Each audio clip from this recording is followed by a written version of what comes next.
नमस्कार शेतकरी मित्रांनो, आज आपण आलेलो आहोत एका इंजिनियरच्या गुऱ्हाळामध्ये। नमस्कार, माझे नाव संजीव दत्तात्रय कुलकर्णी। कृष्णा ॲग्रोटेकमध्ये तुमचं खूप खूप स्वागत असो। मेकॅनिकल इंजिनियर असणाऱ्या कुलकर्णी सरांनी एका एकरामध्ये हा प्लॅन सुरू केला आणि त्यांना मिळतंय वर्षाकाठी 1 ते 1.5 करोड रुपयांचं भरघोस उत्पादन।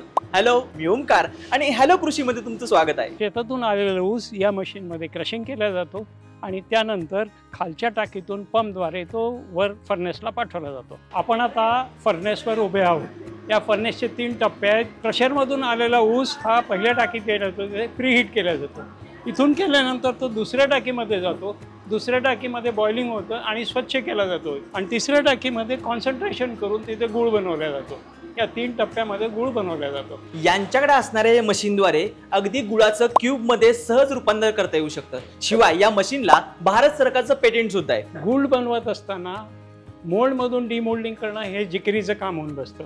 म्हणून आम्ही या सिस्टममध्ये आमच्या मोल्डमध्ये प्लंजर मेकॅनिझम केलेलं आहे, ज्याच्यामुळे गूळ हा सहजरित्या काढता येतो। या 25 टनाच्या प्लांटमधून आम्हाला वर्षाकाठी 1 ते 1.5 कोटीचं उत्पन्न मिळतं। शेअर करा ही रील आपल्या शेतकरी बांधवांसोबत आणि हॅलो कृषीला नक्की फॉलो करा।